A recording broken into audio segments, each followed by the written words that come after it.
Құрметті жүргізушілер, яғни сіздердің жүргізуші куәліктеріңіз 6 айға лишенияға кетті. 596 баптың 3-ші тармағымен. Яғни сіздер лишенексіздер. 6 ай автокөлік басқармайсыздар.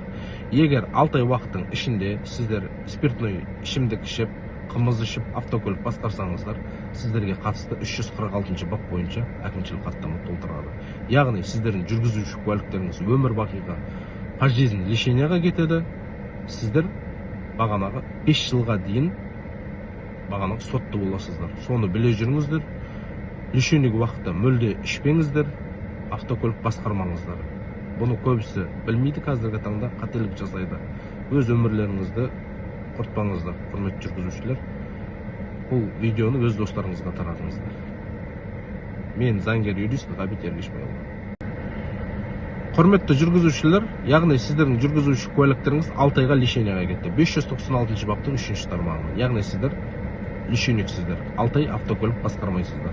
Егер 6 ай уақыттың ішінде сіздер спиртной ішімдік ішіп, қымыз ішіп, автокөлік басқарсаңыздар, сіздерге қатысты 346 бап бойынша әкімшілік хаттама толтырады.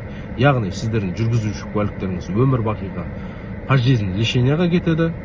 Сіздер бағанағы 5 жылға дейін бағанағы сотты боласыздар. Соны біле жүріңіздер. Лишениеге уақытта мүлде ішпеңіздер, автокөлік басқармаңыздар.